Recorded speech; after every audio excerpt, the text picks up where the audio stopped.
қоғамда болып жатырған іс-әрекеттерді, құбылыстарды модельдеу жөніндегі, яғни қай салаға барсаңыз да осы математиканың әдістерін, математиканың теңдеулерін қолданып, қазіргі таңда осы адамзаттың игілігіне жаратуға болады. Сондықтан ағай, сізге отырған азаматтарға, баршаңызға орталарыңыз толсын демекпіз. Сіздердің аянбай қызмет атқарған еңбектеріңіз алдарыңыздан шықсын. Ол шығып та келе жатыр. Қазіргі таңда сіздердің оқушыларыңыз еліміздің дамуына, әр салада экономиканы дамытып, қоғамдағы тұрақтылықты қамтамасыз ету бағытында аянбай қызмет атқарып келе жатыр. Бұл сіздің еңбегіңізді қайтқан деп ойлаймыз. Бүгінгі ашылған биіктік кабинеті өзінше осы істердің атқарылуына оң бағытта атқарылып, университеттің мақтаныш болатын түлектерінің қатары көбеюіне елеулі үлес қосады деген сенімдемін. Бастамаларыңыз оң болсын, Берік Бақытжанұлы. Қадыр Мырзаға ұлы ағамыз айтқан, таланттарды, ұлыларды кезінде сыйлау керектер, кезінде марапаттау керек, ардақтау керектер. Сондықтан біздің ортамызда қазір осы қоғамымыздың белді мүшесі, ел ағасы, Ордалы ағамыз, сізге, апай өзіңізге Алла тағала ұзақ баянды ғұмыр берсін дейміз. Дендеріңіз сау, бастарыңыз аман, бауырларыңыз бүтін, ұрпақтарыңызды өсіп-өнгенін көріп, осы кабинетке келген, биік кабинетіне келген, сізбен танысқан, сіздің өмір жолыңызбен сол жерде тұрған елдің дамуына, математиканың дамуына өзіндік үлесін қосқан ағайларды көрген азаматтардың шапағаты, ризашылық сіздерге келе берсін. Баршаңызға құтты болсын. Біз осындай кабинеттердің иесі болған, осындай кабинеттерде білім, тәрбие алған азаматтардың қатары көп болсын дейміз. Университетке жетістіктер тілейміз. Рахмет, Нұрлан Асқарұлы. Университетімізде атаулы кабинеттер ашу дәстүрге айналған. Сол жаңа оқу аудиторияларының тарихи, дәстүрлі және жаңа заманғы мазмұнмен жасақтау ісін жолға қойған Есенов университетінің президенті Ахметов Берік Бақытжанұлына сөз кезегін ұсынамыз. Қайырлы күн, құрметті Нұрлан Асқарұлы, Оралым ханымы, әріптестер. Өздеріңізге белгілі, Есенов университетінің миссиясы Маңғыстау өңірінің тұрақты дамуы үшін оқыту, шабыттандыру және тұрақты зерттеулер жүргізу. Осы орайда адами капиталды қалыптастыру тек қана ұстаздарға байланысты. Ұстаздардың ұстазы болған Ордалы ағамыз үлкен аянбай еңбек етіп келе жатыр. Ұзақ жылдар бойы осы Маңғыстаудың ертеңін қалыптастыратын азаматтарды қалыптастырып келе жатыр. Ілімдердің ең бастысы математика деп бекер айтпағым ғой. Осы математикадан формалды білім шығып, барша ғылымдар қалыптасқан. Сондықтан Ордалы ағайымды менің үлкен арманым еді, өзіңізге арнап бір үлкен бір тек қана математик ретінде емес, ұстаздық ретінде. Себебі сіз әрбір өзіңіздің оқушыңызға қарасаңыз, тұлға ретінде қарады.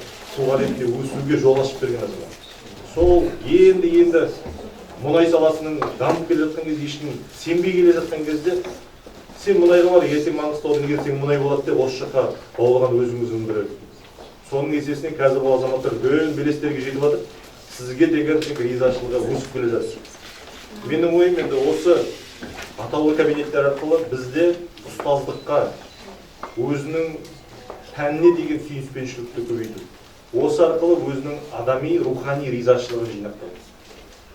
Ғылым және технология факультетіне көріп отырсаңыздар, бұл қабатта математика, физика, химия, биология сияқты ғұлама азаматтар бейнеленген. Сол ғұламалардың ішінде енді өзіңізде барсыз. Мына жақта енді біз енді математикалық мыңжылдық есептерді шығаратын азаматтар шығады деген үлкен ойдамын. Біз енді бүгінгі теңдеу деген әрбір күн сайын бір теңдеулер жазып қоямыз деп өзімізге бір миссия алдық. Сол шешкен теңдеулер арқылы әрі қарай енді GPA балдарына балы қосып немесе әртүрлі сыйлықтар. Бұның не мағынасы неде? Математикаға, күнделікті процестерге біздің студенттеріміздің сүйіспеншілігіне bağlı. Енді құрметті Нұрлан Асқарұлы, бұл жерде тек қана біздің Ордалы ағамыз ұстаз болып мектепте қалыптаспай, университет деңгейінде методикалық семинар кеңінен ұйымдастырып жатыр. Бар практиканы, мектепке қазір қандай ұстаздар керек, қандай директорлар керек деген үлкен бір миссиямен келіп жатыр. Осы орайда менің ойымша енді Есенов университетінің дамуына қосқан үлесі үшін төс белгісін беруге енді рұқсат етсеңіз.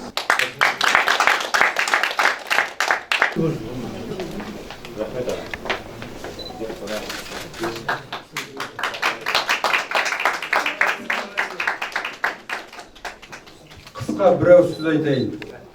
Мен мектеп бітіргеніме міне 60 жыл толып тұр. 50 жыл толған тойымызда білім басқармасымен осында Динараның ұйымдастыруымен, білім жетірушілігімен, біздің кластың 8 баласының физмат бітірген ұйымдастыруымен біз конференция жасап облыстық деңгейде соның 15 баптан тұратын ұсынысымызды министрлікке өткізіп 13 жылы 6 желтоқсанда Білім Академиясының аудиториятындағы сонда барып баяндап, сол жолмен қазір министрлік жүйе жүріп қояды. Енді 60 жыл биыл істейміз дегенде, кішкене ертеректе олар жете алмай қалып жатырмыз көпшілігіміз. Сол жерде ойладық. Енді аймағымыздағы жаңғыз түйір университет осының беделін көтерейікші.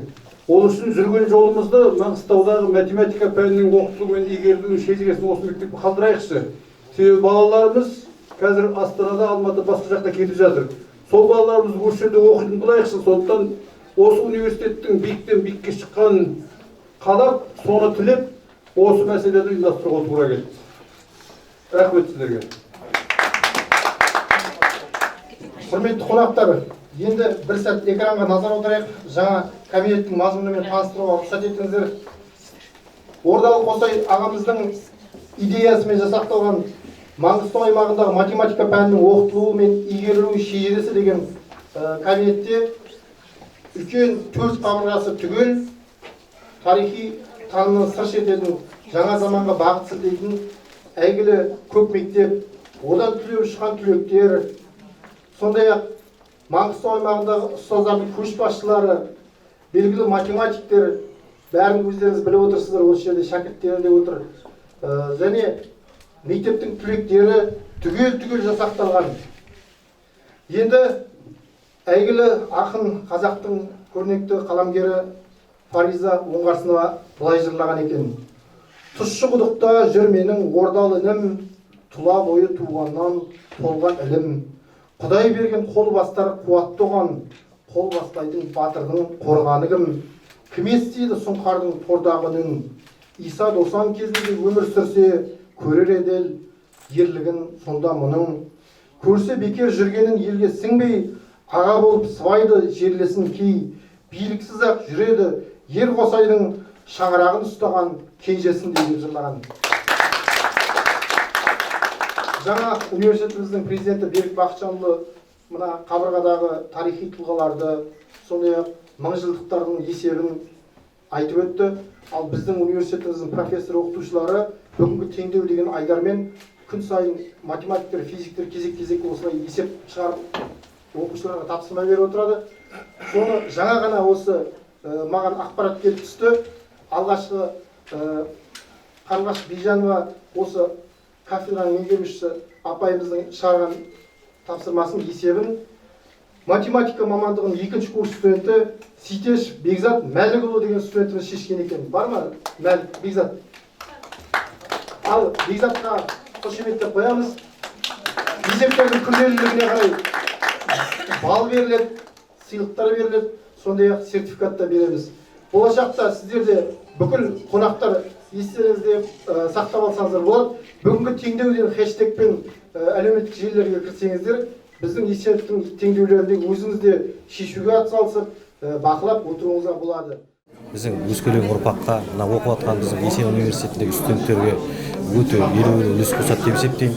Өйткені бұл аудиторияның ішінде мына Маңғыстаудың көк мектептен бастап Тұтқарағанда ең бірінші алғашқы ашылған мектеп, одан кейін Шаққы орта мектебі, ары қарай Үштаған, Тұщықұдық мектептерінің барлығы қамтылған. Ол жерде кімдер болғаны, кім оқытушылар әуелде мына сонымен қатар жаңа бүкіл Маңғыстау ұстаздардың көшбасшыларынан басталады. Маңғыстау ұстаз көшбасшылар. Одан кейін Маңғыстау ұстаздарының ішінде сол көшбасшылар математика пәнінің көшбасшылары. Олардан кімдер шықты? Қандай дәрежеде шықты? Сосын одан бітірген түлектер қай мектептерде жасады? Оның барлығы карта күйінде Ордалы ағамыздың көп еңбегінің арқасында карта күйінде барлығы көрсетіліп тұр. Бұл Маңғыстаудың осы физика, математика пәні мұғалім оқушыларының бүкіл тарихын көрсетіп тұр деп түсінеміз. Осы мына аудитория, оқитын аудитория жалпы математика пәнінің мұғалімдерін дайындайтын, студенттерін дайындайтын аудитория болып табылады. Ода оқыған студенттер бүкіл Маңғыстаудың тарихына анық-қанығын біліп, көріп, өсіп, өнегелі ұрпақ болып тәрбиеленеді деп есептеймін.